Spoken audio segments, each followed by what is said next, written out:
నమస్తే, welcome to our channel. So ఈ మధ్య కాలంలో అయితే మరి చాలామంది భూమి సమస్యల మీద చాలా ఇబ్బంది పడుతున్నారు. ఎవరో ల్యాండ్ గుంజేసుకున్నారు అనుకుంటూ, ఎవరో రిజిస్టర్ చేసుకున్నారు అనుకుంటూ, అసలు వాళ్ళ పొలం వాళ్ళదే కాదన్నట్లు ఇట్లా చాలామంది సివిల్ కేసెస్ ప్రాబ్లమ్స్ వల్ల చాలామంది సఫర్ అవుతుంటారు. సో మరి ఇటువంటి సివిల్ కేసెస్ని మనతో పాటు అంటే మీ అందరికీ క్లియర్గా ఎక్స్ప్లెయిన్ చేయడానికి ఈరోజు మనతో పాటు ఉన్నారు హైకోర్టు అడ్వకేట్ మండవ కావ్య గారు. నమస్తే అండి. నమస్తే. మేడం, ఇప్పుడు చాలామంది ఏంటంటే కొన్ని సివిల్ కేసెస్ సంబంధించినవి నాకు కొన్ని మెసేజెస్ పంపించారు. ఓకే. సో కొన్నిటికి ఎవరెవరికైతే ఏవేవి ప్రాబ్లమ్స్ ఉన్నాయో అవన్నీ నాకు మెసేజ్ చేశారు. సో నేను ఆ క్వశ్చన్స్ ఇప్పుడు మిమ్మల్ని అడుగుతాను. సో వాటిని బట్టి మరి వాళ్ళకి మీరు ఎటువంటి క్లియర్ ఎక్స్ప్లెనేషన్ ఇస్తారు మరి మీరు ఇవ్వాలి. షూర్ అండి. ఓకే.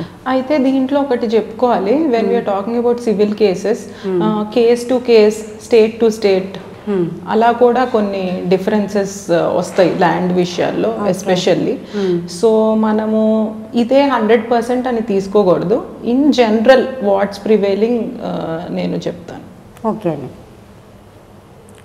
ఒకరు నాకు మెసేజ్ పెట్టారు.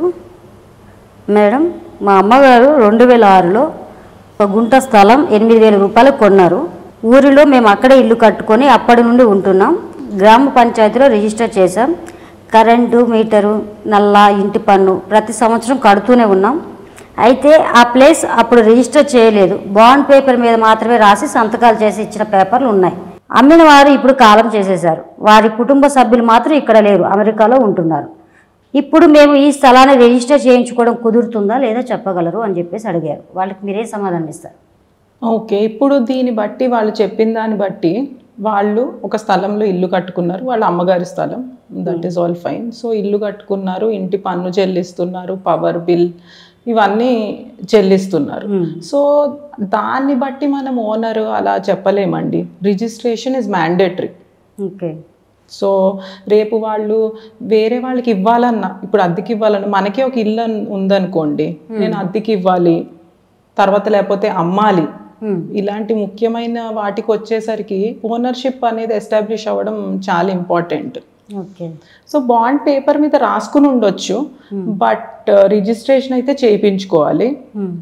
ఫస్ట్ ఇలా ఎవరన్నా మన దగ్గరికి వస్తే వాళ్ళని డాక్యుమెంట్స్ తెమ్మనాలండి. అవి కరెక్ట్గా ఉన్నాయా లేదా, మనకు అవసరమైన డాక్యుమెంట్స్ ఉన్నాయా లేదా అన్ని పరిశీలించాలి. పరిశీలించి టైటిల్ వెరిఫికేషన్ అది మనం చేసుకోవాలి. తర్వాత అన్నీ కరెక్ట్గానే ఉన్నాయి వాళ్ళు అన్నట్టు, ఇప్పుడు ఓనర్ లేరు, ఆయన చనిపోయారు, వాళ్ళ పిల్లలు, వైఫ్ వాళ్ళు అబ్రాడ్లో ఉంటున్నారు అని అంటున్నారు. సో ఇక్కడ ఒక సమస్య ఏంటంటే వాళ్ళు ఎక్కడో ఉన్నారు, మేము ఎక్కడో ఉన్నాము, రిజిస్ట్రేషన్ ఎలా చేయించవచ్చు అన్నది. వీళ్ళు వాళ్ళని అప్రోచ్ అవ్వాలండి. అన్నీ కరెక్ట్గా ఉన్నాయని మనం చూసుకున్నాక వాళ్ళు అప్రోచ్ అవ్వాలి. అప్రోచ్ అయితే లీగల్ ఎయిర్ సర్టిఫికెట్ అన్నది ఒకటి, దాని గురించి మనం ఇక్కడ క్రూషియల్గా మాట్లాడుకోవాలి. ఏంటంటే అక్కడ ఉన్న వాళ్ళు ఎవరైనా అందరూ కలిసి ఆ భూమిని ఇప్పుడు వీళ్ళకి ఇవ్వాలి. Because they are all family members, అది వాళ్ళందరికీ చెల్లుతుంది. ఓకే. కన్సిడరింగ్ ఆయన వీళ్ళది రాయకుండా చనిపోయారు అన్నప్పుడు, లేకపోతే విల్ రాసి ఎవరెవరికి ఎంత ఆస్తో, ఈ మధ్య అందరూ విల్ డీడ్ రాస్తున్నారు. సో అలా ఇచ్చి చనిపోయారు కాబట్టి వాళ్ళందరూ వారసులు అవుతారు. వాళ్ళు ఎక్కడైతే ఉన్నారో they should be declared legal air.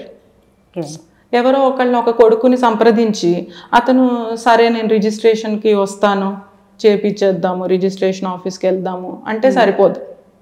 వాళ్ళందరూ ఇవ్వాలి, వాళ్ళందరికీ సంబంధించింది కాబట్టి ఈ భూమి. సో వాళ్ళు అప్పుడు లీగల్ ఎయిర్ ఎవరైతే ఉన్నారో వాళ్ళు రాలేని పక్షాన, అబ్రాడ్లో ఉన్నారు రాలేము, వాళ్ళకి రకరకాల ఇబ్బందులు ఉండొచ్చు, వీళ్ళకి అవసరం కానీ వాళ్ళకి అంత అవసరం కాదు కదా, అది ఇప్పుడు వచ్చి మనం చేసుకోవాలి, ఇంత ఖర్చు పెట్టుకోవాలన్నది.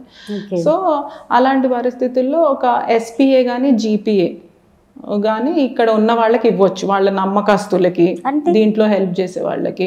స్పెషల్ పవర్ ఆఫ్ అటార్నీ దాంట్లో ఏంటంటే ఈ సేల్ వరకు వాళ్ళు ఎగ్జిక్యూట్ చేయొచ్చు అన్నట్టు ఒక మనిషిని, అది వాళ్ళు జనరల్గా చుట్టాలలో బాగా నమ్మకస్తుల్ని పెట్టుకుంటారు.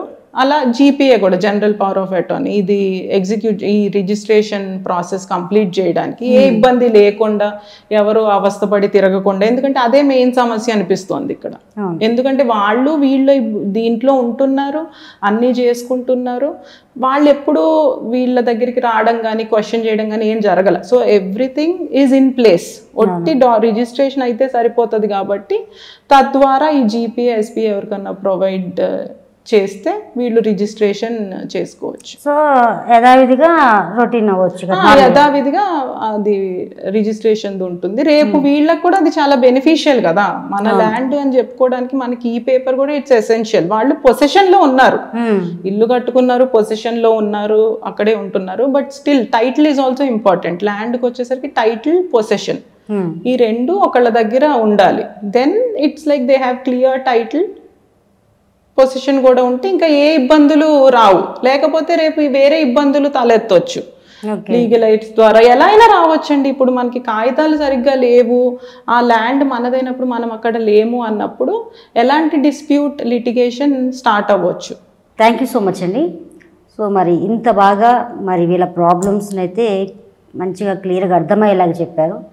సో వాళ్ళు నిజంగా మాత్రం మరి మీరు చెప్పింది వాళ్ళు వింటే మాత్రం, సో అది ప్రొసీడ్ అయిపోతే మాత్రం 100% వాళ్ళు సేఫ్లో ఉన్నట్లే అంటారు, అంతే కదా?